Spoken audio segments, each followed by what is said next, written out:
Hello. Yesterday the world lost a legendary person, Maradona. Maradona was one of the greatest football player. So I decided to make some live wallpaper for him.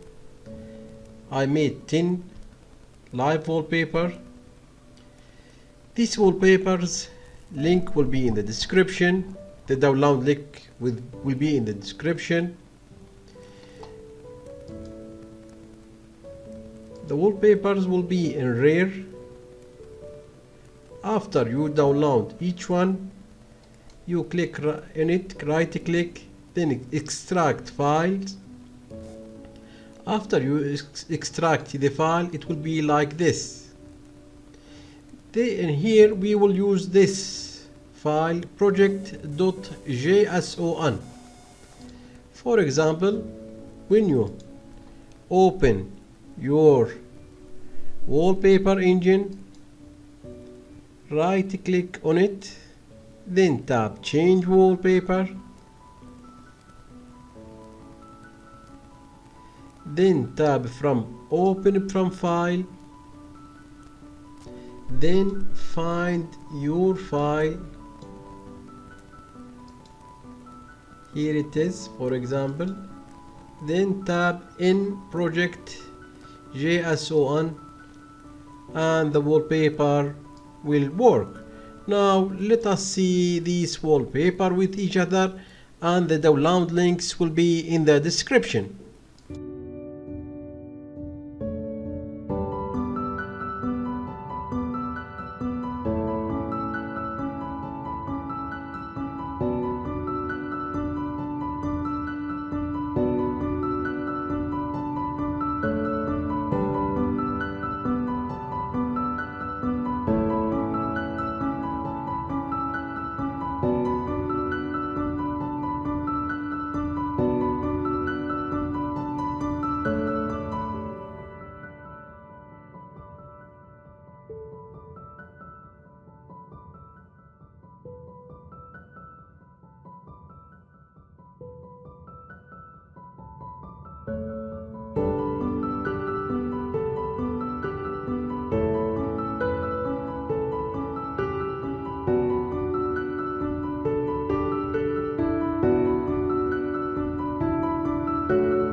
you.